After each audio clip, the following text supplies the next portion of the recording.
Chair recognizes the gentleman from New York, Mr. Goldman. Thank you, Mr. Chairman. I'm going to move quickly through a couple different questions. We established earlier credibility matters, certainly for witnesses who appear before us. Mr. Boyle, do you know who Kash Patel is? I do. Have you received any money from Kash Patel or his organization? I have. When you previously met with the majority members and or majority staff of this committee, was Kash Patel present for that meeting? No. To your knowledge, has Kash Patel ever spoken to the committee members on your behalf? Not that I know of. Not that you know of.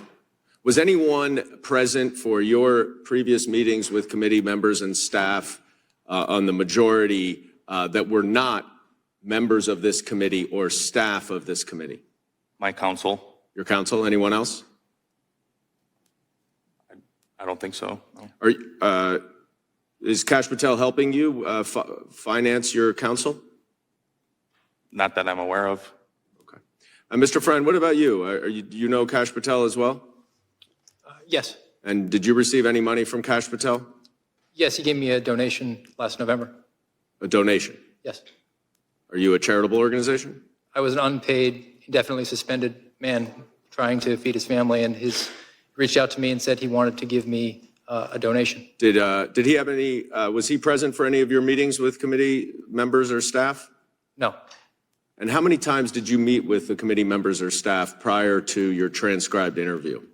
I never met with them prior to my transcript. Did you speak to them on the phone? Yes.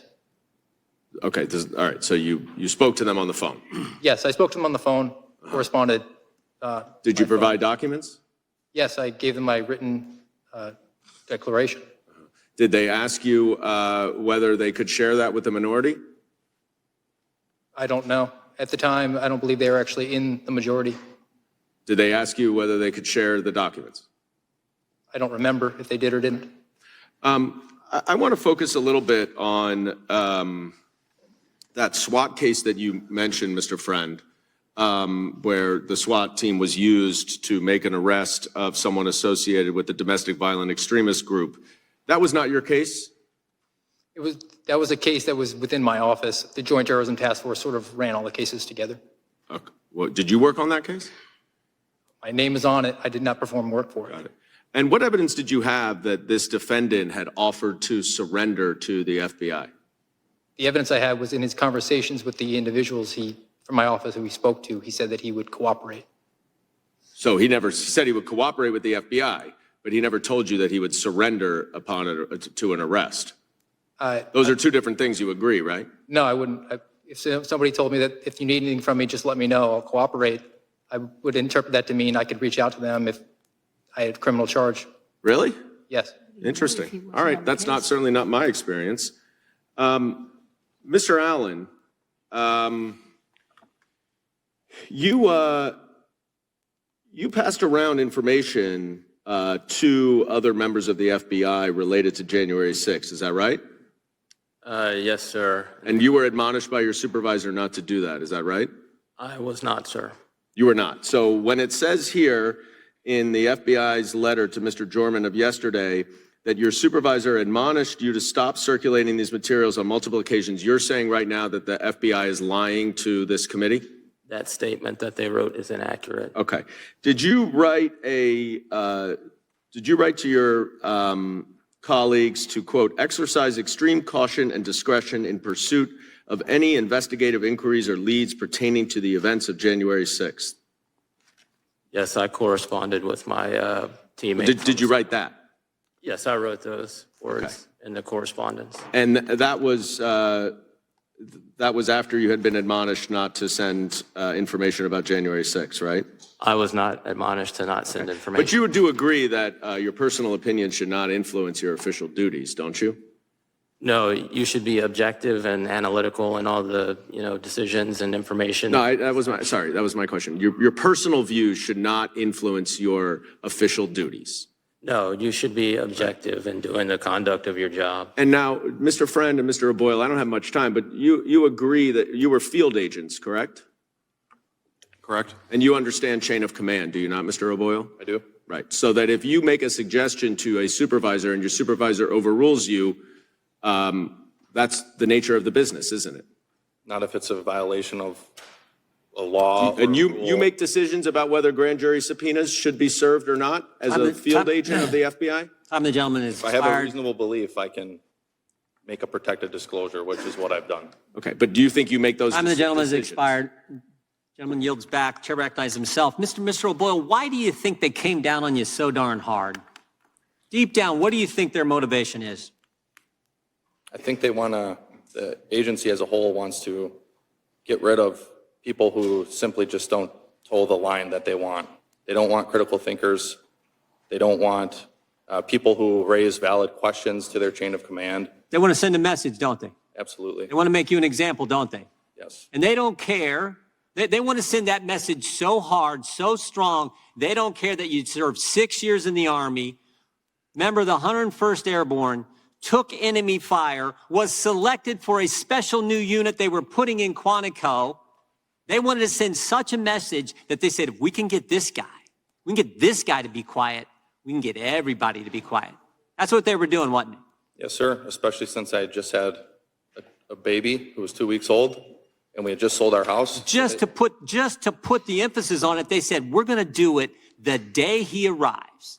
The day we've worked with him, we selected him, he's done a great job in the FBI, he served our country, took an oath to the Constitution, took an oath to defend this country. He's going to move, we're going to send all his stuff in this van to this moving. We're going to do that. When the day he arrives, we're going to suspend him. We're not going to let his family get their belongings. We're not going to let him get his clothes for his kids, his winter coats for his children. We're going to send a message. And they did. They suspended you. They took your pay. They don't let you get health insurance. They made life miserable for you to send a message. Because you know what? You reported on the first big screw up they had in this administration. The first big one. You reported to us as a whistleblower about the school board's issue.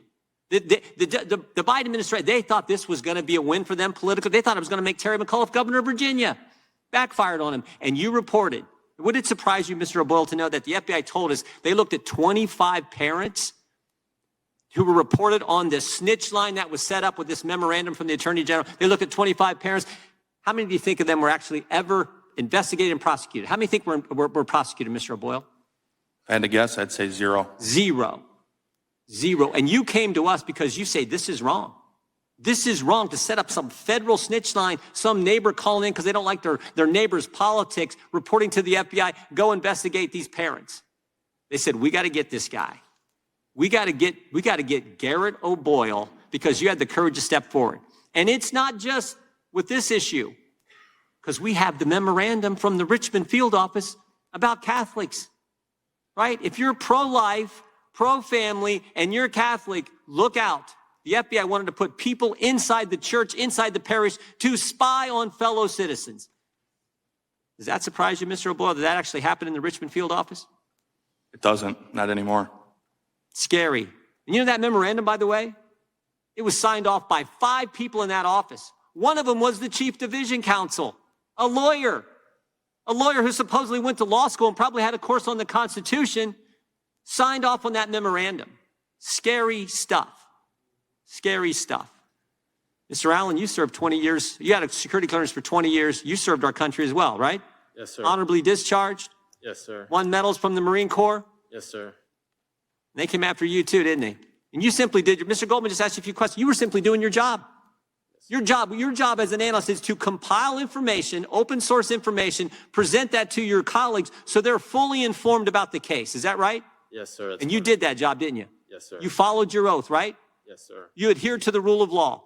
Correct, sir. You were consistent with the Constitution, just like the oath you took when you signed both as serve our country in the military and at the FBI.